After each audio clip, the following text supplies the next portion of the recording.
Este. Buenas tardes, profesor. Buenas tardes. Gracias por darme tu tiempo.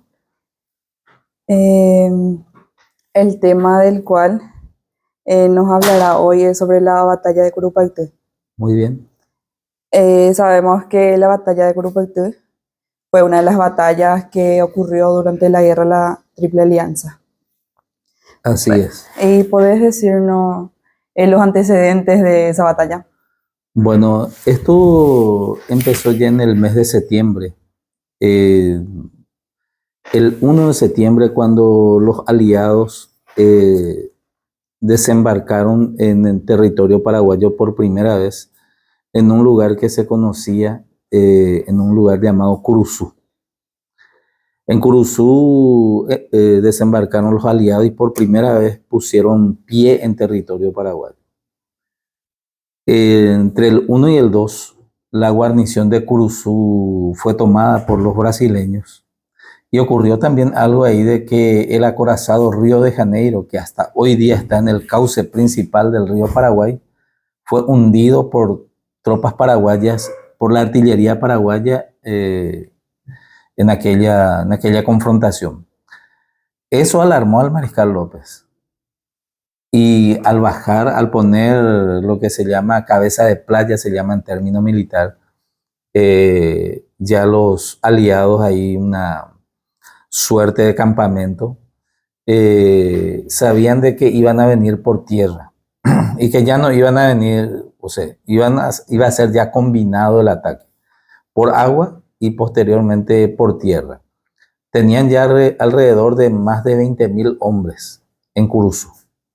Eso alarmaba porque en aquel entonces el mariscal López enviaba muchos observadores y ya existía el monocular sería de una sola vista.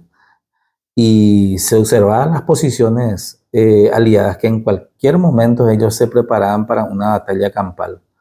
Interina a eso, mejor dicho, se realiza la entrevista de Yateitl Cora, 12 de septiembre de 1866, en donde esa entrevista tuvo dos fines.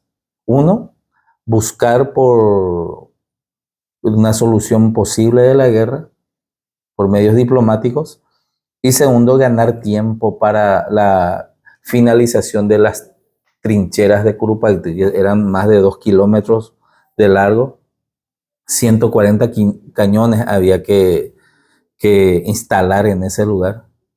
Eso se hacía trayendo a caballo, estirando a lazo, en carreta, con bueyes. ¿Y la situación política de Paraguay cómo era en ese entonces? Y no estábamos en estado de guerra. Hasta ese momento los conspiradores todavía no existían en el Paraguay. Todavía no se produjo la crisis dentro del territorio paraguayo. Recién empieza la crisis en el gobierno paraguayo en febrero de 1868, cuando 3 monitores brasileños cruzan las cadenas de Humaitá y llegan a Asunción. Allí es que los paraguayos que estaban en Asunción pensaron que el mariscal López fue derrotado, muerto o tomado prisionero por los aliados, y ahí brota la conspiración. Pero bueno, en ese momento en Curupaytú las fuerzas paraguayas estaban intactas a pesar de la gran mortandad que se tuvo en Tuyutí el 24 de mayo de 1866. Y se ganó ese tiempo para terminar la construcción de las trincheras de Curupaytú, y que fue encargada al coronel húngaro Francisco Virne de Morgenstern. Fue el responsable de la construcción, y un polaco que vivía allá por Luque, ya un paraguayo, Leopoldo Milkowski, fue el otro extranjero que trabajó muchísimo en la construcción de esa trinchera. Ellos hicieron los planos y el mando militar estaba a cargo del general José Duigis Díaz. ¿Cuál era el plan de ataque de los brasileños? El plan de ataque de los brasileños era, de los aliados, mejor dicho, era atacar Curupaytú en dos maneras. Primero, la Armada Imperial brasileña iba a hacer un proceso, un bombardeo a modo de pulverizar las defensas paraguayas. Y en segundo orden atacaría la infantería y caballería aliada y que estaba preparada en 4 columnas. 4 columnas, aproximadamente 5.000 hombres por columna.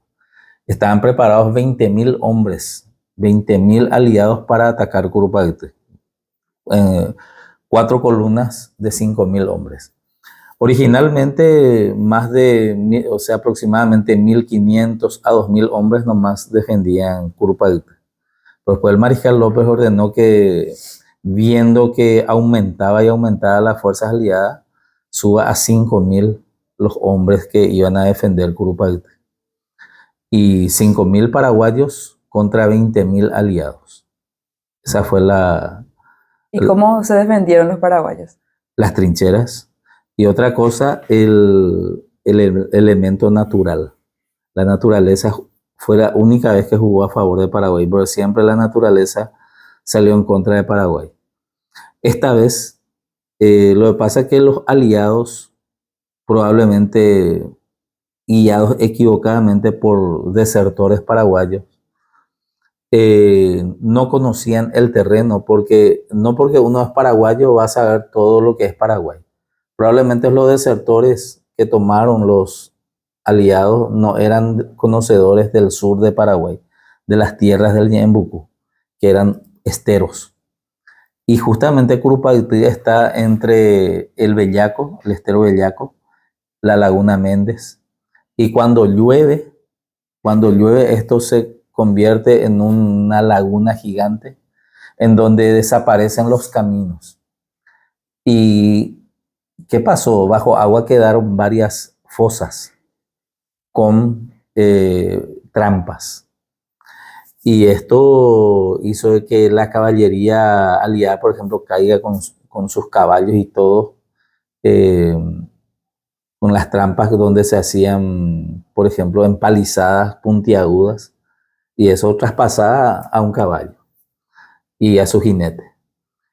Y esto hizo de que el ejército paraguayo puso 50 hombres hacia a 200 metros de la trinchera, como una especie de cebo. 50 hombres.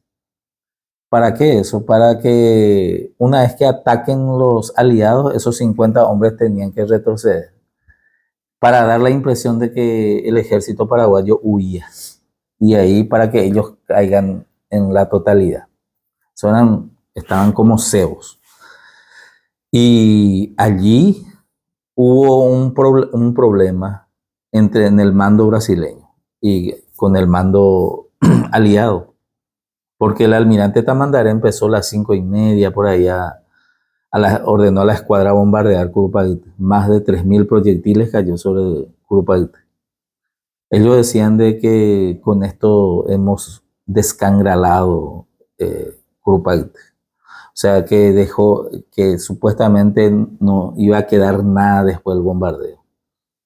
Y el problema es que el bombardeo o era largo, el tiro era largo, pasaba las trincheras o no alcanzaba las trincheras. Un solo proyectil cayó en una, digámosle, en una de las cuevas paraguayas, que es donde estaba el sargento mayor Albertano Sayas, con sus hombres ahí. Explotó y él murió con sus hombres ahí. Ese fue el único acierto, digámosle, de la artillería aliada. Y después, cuando el general Mitre ordena que la columna 1 y 2 ataquen, fue una carnicería. ¿Por qué? Porque los soldados no podían moverse del lodo, estaban empantanados, entonces les servían a la fusilería paraguaya para disparar así como cacería de conejos. Y la artillería paraguaya disparaba lo que tenía. Si nosotros hubiésemos tenido una reserva de 1.000 proyectiles más, iba a ser una masacre, más de lo que fue, porque Argentina perdió cerca de 10.000 hombres, porque el mando brasileño después dispuso